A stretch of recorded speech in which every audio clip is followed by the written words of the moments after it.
హైదరాబాద్కి ఓఆర్ఆర్ అనేది మణిహారంలాగా ఉంటే ట్రిబుల్ ఆర్ అనేది మహాహారం లాగా కాబోతుంది. ఇలాంటి ట్రిబుల్ ఆర్కి అతి దగ్గరలో వచ్చే ప్రాజెక్ట్స్లో మాత్రం ఖచ్చితంగా ప్లాట్స్ కొనడం మిస్ కావద్దు. ఎందుకంటే ఇక్కడ స్పాన్ ఆఫ్ 3 to 4 years మనం పెట్టిన పెట్టుబడి డబుల్ కాబోతుంది.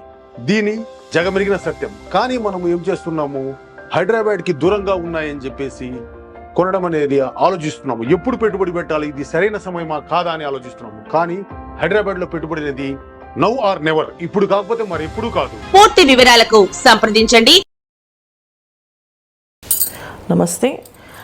గోచార ఫలితాలు అక్టోబర్ మాసంలో ఎవరికి ఎలా ఉంటుంది, ఏ రాశి వాళ్ళకి ఎలా ఉంటుంది? గోచారంలో మనకు చూసుకుంటే ఇప్పుడు మీనరాశిలో రాహు, వృషభ రాశిలో గురువు, మిథున రాశిలో కుజుడు, కన్యా రాశిలో కేతువు, రవి, బుధులు, కుంభరాశిలో శని భగవానుడు, వక్రిస్తున్న శని భగవానుడు. గోచారంలో ఉండే గ్రహాలన్నీ ఇలా ఉండగా మనం చూసుకోవాల్సింది ఏంటంటే ప్రతి మనిషి జన్మజాతకం అంటే వాళ్ళ పుట్టిన తేదీ సమయం ఉంటే ఆ సమయం ప్రకారంగా వాళ్ళ వింశోద దశ ఎలా ఉంటుంది. సో ఆ జాతక ప్రకారంగా ఫలితాలు ఎక్కువగా పనిచేస్తాయి. గోచార ఫలితాలు అనేది ఎప్పుడు ఎలా తీసుకుంటామంటే మనం మనకుండే జాతకంలో సరిగ్గా టైం తెలియని వాళ్ళకి గోచార ఫలితాలు అనేది వాళ్ళ పేరుతో ఉండే లక్షణాల వల్ల, వాళ్ళ పేర్లు ఉండే ఆ పేరుతో పిలువబడే రాశి ఫలితాల వల్ల, ఒకవేళ ఆ ఈ ఊ అనే అక్షరాల్లో ఉంటే వాళ్ళు ఈ రాశి వాళ్ళ కింద చెందుతారండి, మేషరాశి కింద, వృషభ రాశి కింద వస్తారు కనుక ఇలాంటి గోచార ఫలితాలు మనం తీసుకుంటుంటాం. అయితే గోచారంలో ఉండే గ్రహాలు ఏవైతే ఉన్నాయో, సో గోచార ఫలితాలు ఏవైతే మనం చూసుకుంటామో మన జన్మ జాతకంలో ఉండే దశలు, వింతోద దశల ప్రకారంగా ఫలితాలు ఎక్కువగా ఉంటాయి. అయితే ఈ గోచార ఫలితాలు ఎప్పుడు తీసుకోవాలి అంటే జన్మ జాతకం లేని వాళ్ళకి, జాతకంలో ఒకవేళ వాళ్ళకి సరిగ్గా తెలియక టైం ఆఫ్ బర్త్ తెలియని వాళ్ళకి, మాకు ఏ దశ నడుస్తుందో తెలియని వాళ్ళు ఈ గోచార ఫలితాలు తీసుకోవాలి. సో గోచారంలో నడిచే ప్రతి ఒక్క గ్రహం ఒక పాజిటివ్ అంటే అనుకూలత, ప్రతికూలత అనేవి చూసుకున్నప్పుడు ఎలా ఉంటుందంటే మనం చేసే పనిలో, మనం చేసే వృత్తి ఉద్యోగాల్లో ఇవి ఎలాంటి ఫలితాలు వస్తాయి. అయితే ప్రతి వాళ్ళు ఏంటంటే మాస ఫలితాలు అనేది ఎందుకు తీసుకున్నామంటే ప్రతి మాసము శుక్రుడు, కుజుడు, తర్వాత రవి, బుధుడు వీళ్ళు మారుతూ ఉంటారు. సో మారడం వల్ల ఏంటంటే మంచి ఉద్యోగాల మీద, కాస్త వ్యాపారాల మీద, వివాహాల మీద కాస్త ఇబ్బందులు పడుతూ ముందుకు అనుకూలంగా, ప్రతికూలంగా మారే అవకాశం ఎక్కువగా ఉంటుంది. అందువల్ల మనం ఏంటంటే ఈ గోచర ఫలితాలను చూసుకుంటూ ఉంటాం. అయితే ఈ రాశి ఫలాలు ఎప్పుడైతే చూసుకుంటామో ఈ రాశి ఫలాల్లో ఉన్న విషయాల్ని అంత పెద్దగా మైండ్లోకి ఎక్కించుకోకుండా పరిహారం మాత్రం చేయండి. ఎందుకంటే ప్రతిదీ కొంతమందికి కొన్ని రాశులకి అనుకూలంగా ఉంటుంది, కొన్ని రాశులకి ప్రతికూలంగా ఉంటుంది. సో మాకు ఈ రాశి ఈ మాసం బాలేదు కదా, అందుకని నిజంగా ఫలితాలు మా మీద ఇబ్బంది పడతాయేమో అంటే తెలియదు. ఎందుకంటే మన జన్మ జాతకంలో ఏవైతే గ్రహస్థితి నడుస్తుందో ఖచ్చితంగా ఆ జన్మ జాతకంలో ఉండే ఫలితాలు మాత్రమే ఎక్కువగా వస్తాయి. గోచార ఫలితాలు అనేది కాస్త తక్కువగా వస్తాయి.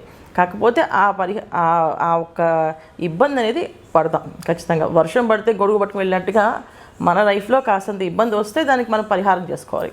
అలా పరిహారం అనేది కంపల్సరీగా పాటించండి. ఏదైతే పరిహారం ఉందో అది మీరు చేయడానికి ప్రయత్నం చేయండి. ఇప్పుడు మనం చూసుకోవాల్సిన ఫలితాలు ఏంటంటే, మొదటిగా మనం చూసుకున్న రాశి ఫలితం ఏంటంటే సింహరాశి వాళ్ళకి ఈ మాసం చాలా అనుకూలంగా ఉంది. చాలా ఏళ్ళ నుంచి, చాలా రోజుల నుంచి వాళ్ళు మాకు ప్రతిదీ అన్ని అనుకూలంగా మారుతుందా, అవుతుందా అనుకునే ఎదురు చూసే వాళ్ళకి ఈ మాసం చాలా అనుకూలంగా ఉంది. ఎంత అనుకూలంగా ఉంది అంటే సాధారణంగా ఇంట్లో ఉండే గృహిణికి కూడా ఒక గుర్తింపు వచ్చే అవకాశం ఈ మాసంలో ఉంది నిండుగా. అంటే వాళ్ళు ఏదైనా ఛానల్ పెట్టుకోవాలన్నా, యూట్యూబ్ ఛానల్ రన్ చేయాలనుకున్నా, ఏదైనా ఇంట్లో సంబంధించిన వ్యాపారాలు చేయాలన్నా, మామూలు బట్టల వ్యాపారం, బ్యూటీ పార్లరు ఇలాంటివి చేసే వాళ్ళకు కూడా మంచి గుర్తింపు వచ్చే అవకాశం ఈ సింహరాశి వాళ్ళకి మెరుగ్గా ఉన్నాయి. అంటే చదువుల్లో కానీ, విద్యార్థులకు కానీ, విద్యారంగంలో పనిచేసే వాళ్ళకి కానీ, గవర్నమెంట్ సంబంధించిన వ్యవహారాల్లో కానీ, గవర్నమెంట్ సంబంధించిన వ్యాపారాలు కానీ, రియల్ ఎస్టేట్ రంగాల్లో వాళ్ళకి కానీ, సినీ మీడియా రంగాల్లో కానీ, సాఫ్ట్వేర్ రంగాల్లో వాళ్ళకి కానీ అందరికీ అనుకూలంగా ఎక్కువగా కనిపిస్తుంది ఈ మాసంలో. వీళ్ళు చేసుకోవాల్సిన పరిహారం అనేది చాలా తక్కువగా ఉంది, ఫలితాలు అనేది చాలా ఎక్కువగా ఉన్నాయి. సో అందుకని ఏంటంటే వీళ్ళకుండే సహజంగా ఉండే మాకవ్వదు, మా వల్ల కాదు అనుకుని వదిలేసే కాకుండా కాస్త మొహమాటాన్ని పక్కన పెట్టి, బద్ధకాన్ని పక్కన పెట్టేసి మీరు ముందుకు వెళ్ళడం అనేది చేస్తే మీకు అన్నీ అనుకూలంగా జరిగే అవకాశం చక్కగా ఉన్నాయి. సో ఈ మాసంలో ఏ పనులు చేయాలి అనుకుని, ఏ రంగంలో సాధించాలనుకుంటున్నారో, ఏ రంగంలో అభివృద్ధి చెందాలనుకుంటున్నారో అందరికీ అనుకూలంగా బాగుంది. జాతకంలో ఎవరికైనా ఒక మాసంలో ఒకరికి బాగుంటే ఇంకో మాసంలో ఇంకొకరు బాగుంటుంటుంది.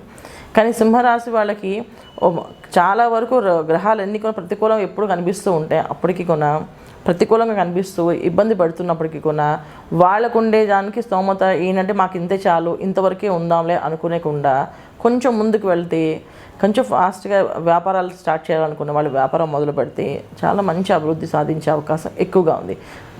ఈ మాసంలో మీరు వ్యాపారం మొదలు పెడితే మీకు మంచి పార్ట్నర్షిప్స్, అంటే చేసేవాళ్ళు, మీకు తోడుండేవాళ్ళు అందరూ కూడా తెలివైన వాళ్ళు, మీతో నడిచేవాళ్ళు అనుకూలంగా మారే అవకాశాలు ఎక్కువగా ఉన్నాయి.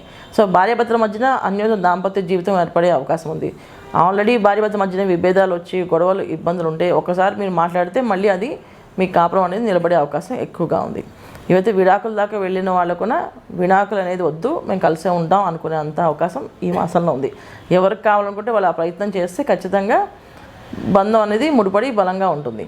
సంతాన భాగ్యం కోసం ఎదురు చూస్తున్న వాళ్ళు, సంతానం కావాలనుకునే వాళ్ళు, సంతానం కోసం ఎన్నో హాస్పిటల్స్ తిరిగే వాళ్ళకి ఈ మాసం చాలా అనుకూలంగా సహజంగా జరిగే అవకాశం ఎక్కువగా ఉంది. ప్రయత్నం చేయండి, బాగుంటుంది. ఉద్యోగ రంగంలో ప్రమోషన్లు వచ్చే అవకాశం ఎక్కువగా ఉంది. సో ఉద్యోగ రంగంలో ప్రమోషన్లు వచ్చే అవకాశం ఉంది, ప్రమోషన్లు వచ్చే అవకాశం ఉంది. తర్వాత వీళ్ళకి స్థల మార్పు కూడా ఉంది. అంటే ఈ ఊరి నుంచి వేరే ఊరికి కానీ, అది ఉద్యోగాలు ఇచ్చే కానీ, వ్యాపారాలు ఇచ్చే కానీ వెళ్ళే అవకాశం ఎక్కువగా ఉంది. సో మీరు ప్రయత్నం చేసుకుంటే అన్నీ అనుకూలంగా ఉంది. వీళ్ళకి ఏదైతే ఇబ్బంది పెట్టే అవకాశం ఏదైతే ఉందంటే ఒక్క అనారోగ్య సమస్య అనేది ఈ మాసంలో కాస్త ఇబ్బంది పడుతుంది. ఎవరైతే అనారోగ్యంతో బాధపడుతున్నారో వాళ్ళకి ఈ మాసం ఇంకంత ఇబ్బంది కనిపిస్తుంది కనుక కాస్త జాగ్రత్తగా ఉండడము, జాగ్రత్తగా మంచిగా అంటే ఇంట్లో ఆహారం తీసుకోవడం, బయట ఆహారం తినకుండా ఉండడము, ఇంట్లో నుంచి వెళ్ళేటప్పుడు భగవంతుడు నామస్మరణ చేసుకుంటూ వెళ్ళడం అనేది ఉత్తమ ఫలితాలు. సో అనారోగ్య సమస్య తప్ప సింహరాశి వాళ్ళకి మిగతా రంగాలన్నిటికీ అనుకూలంగా ఉంది. సో వీళ్ళు చేసుకోవాల్సింది ఏంటంటే అనారోగ్య సమస్య అనేది ఉంది కనుక ఖచ్చితంగా దుర్గాదేవి ఆరాధన, దుర్గే రక్షణ నమః అనుకుంటూ ఆ అమ్మవారిని ఆరాధించడము, ఈ నవరాత్రులు అంతా చక్కగా అమ్మవారి గుడికి వెళ్ళడము, ప్రదక్షిణాలు చేసుకోవడము, అమ్మవారి దగ్గర ఇచ్చిన తీర్థప్రసాదాలు తీసుకోవడము, ఇంటి ఆహారం తినడం అందువల్ల ఆరోగ్యం అనేది బాగుంటుంది. సో ఈ విధంగా ఈ మాసం అంతా వీళ్ళు చేసుకోవాల్సిన పరిహారం.